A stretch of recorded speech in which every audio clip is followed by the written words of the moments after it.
Good morning, citizens of the Commonwealth of Pennsylvania. I'm Sam Rohr. Due to the critical urgency to address the subject of liberty, which I was going to defer until later, but I'm moving up now my comments on Obamacare, to speak to you about President Obama's attempt to force mandatory health care coverage for contraception and abortion-inducing drugs. Fundamentally, Obamacare is a cancer and a violation of our Constitution. I say plainly, government officials do not have the power over your health care choices, and they have no authority nor right to attempt to impose such a power. The issue before the American people is to see that Obamacare in its entirety is eliminated. It's not a matter of tweaking any single mandate to fix certain circumstances. The bigger issue is its violation of an intrusion into our individual liberty because our United States Constitution strictly prohibits the involvement of the federal government into health care, reserving such power to the states or to the people themselves. Forcing employers to buy insurance coverage for employees that includes abortion-inducing sterilization and contraception medicine is not the singular issue. This mandate is more than just a troublesome statement. It violates the teachings of the Catholic Church and aggressively attacks religious freedom of all Christians, Jews, Muslims, and other religions in America.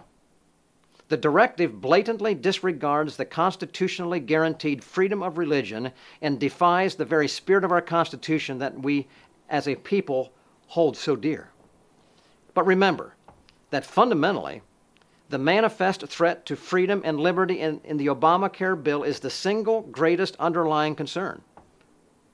Regardless of religious affiliation, the danger posed by Obamacare should be equally opposed by employees and employers alike. Make no mistake about it. Washington's unfolding takeover of health care is a threat to our freedom and an attack on our liberty. As I just referenced, forcing employers to buy insurance coverage for employees with religious objections when it includes abortion-inducing drugs, sterilization, and contraception medicines is patently unconstitutional. But it is also a specific violation of the First Amendment's Free Exercise Clause and a further statutory violation of the 1993 Religious Freedom Restoration Act. It violates conscience rights to force the purchase of abortion drugs, sterilization, and contraception on insurance customers opposed to such purchases on moral or religious grounds.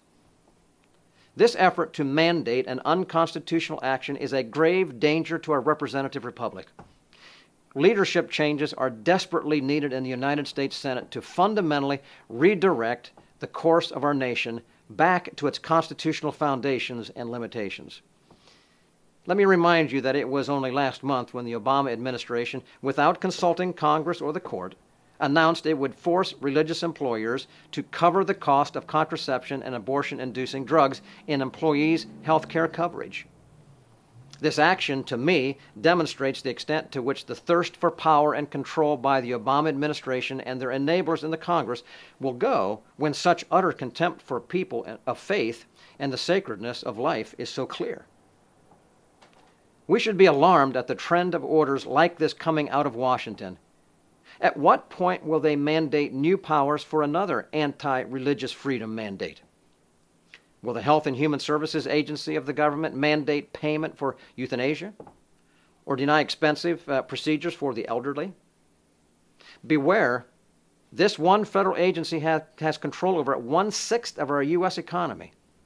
Under Obamacare, they control the most personal life decisions of American citizens.